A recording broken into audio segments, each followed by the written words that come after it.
I don't want to stay home. No, you're not. Yes.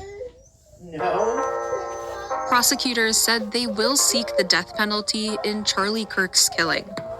That's where we're starting the 7 from the Washington Post. I'm Rennie Svirnovsky, in for Hannah Jewell. It's Wednesday, September 17th. Let's get you caught up with today's 7 stories.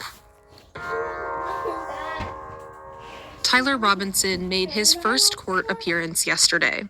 The 22-year-old is suspected of killing the conservative activist Charlie Kirk last week. Robinson was formally charged with aggravated murder and 6 other counts. He appeared impassive throughout the proceeding, which he attended virtually.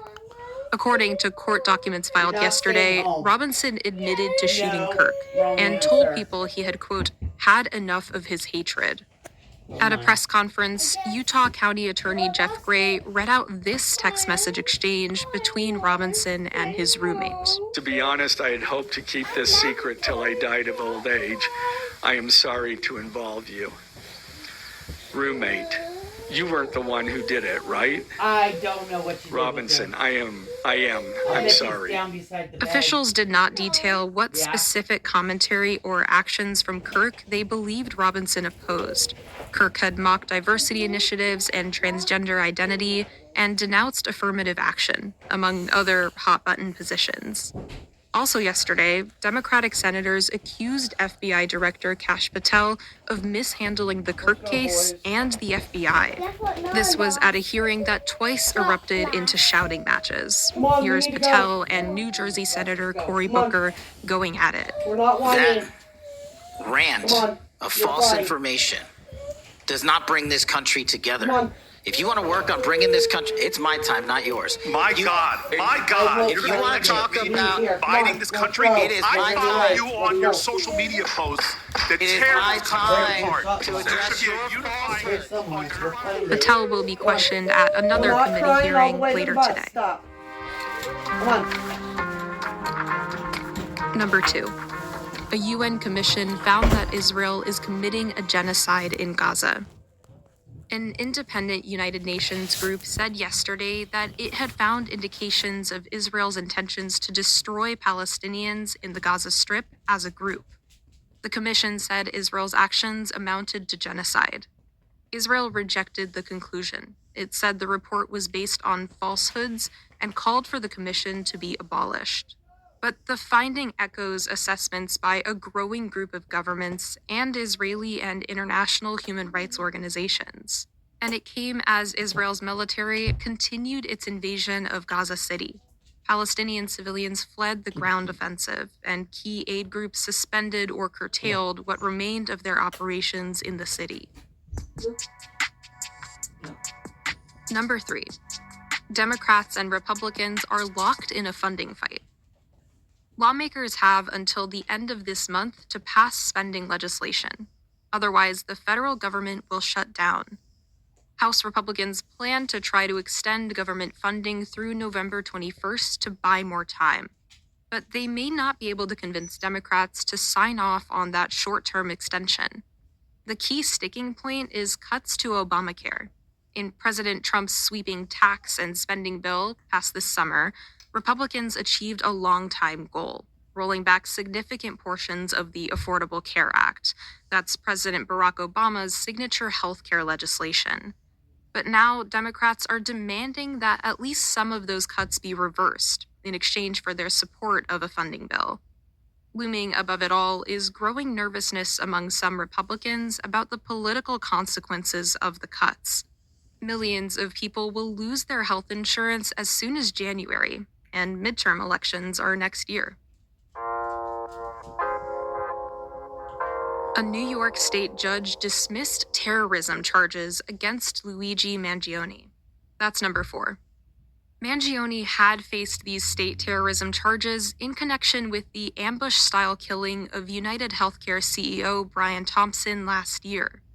But a New York Supreme Court justice said that there wasn't sufficient proof that Mangione had intended to terrorize a population.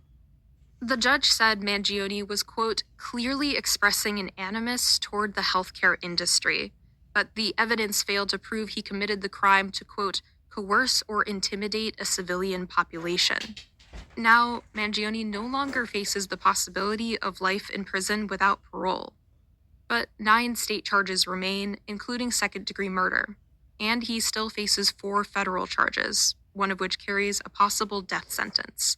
He'll be back in court in December. Number 5.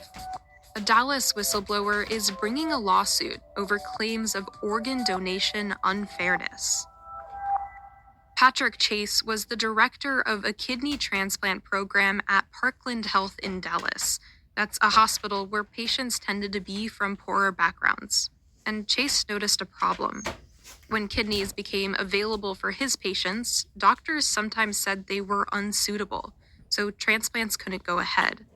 But those same organs ended up going to people at a nearby prestigious academic hospital that cared for more wealthy patients. The allegations follow a House panel earlier this year, which questioned officials over issues in the organ donation system. That included reports of doctors trying to remove organs from patients who showed signs of consciousness.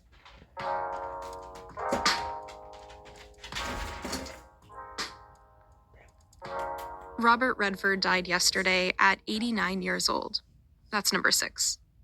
Redford was not only an award-winning actor and filmmaker, but he was also a patron saint of American independent cinema. He founded the Sundance Institute and its film festival. He had dozens of memorable roles, including in the 1969 breakout hit Butch Cassidy and the Sundance Kid, alongside Paul Newman. All right. I'll jump first. No. Then you jump first. No, I said. What's the matter with you? I can't swim! And Redford has a special place in Washington Post history. In 1976, he starred as Post reporter Bob Woodward in All the President's Men. That's a political and journalistic thriller about the investigation of the Watergate scandal that drove President Richard Nixon to resign.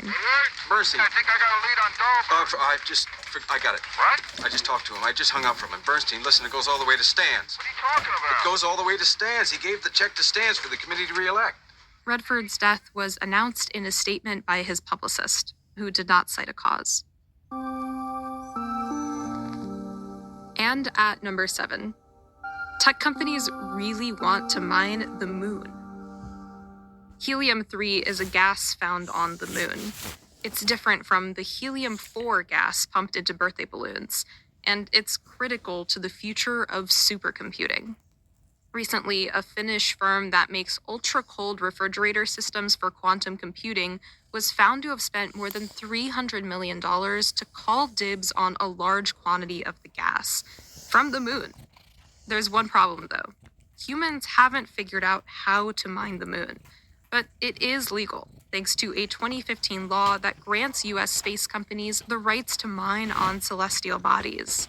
And recent advances in harvesting technology have made the possibility of moon mining feel a little less like science fiction.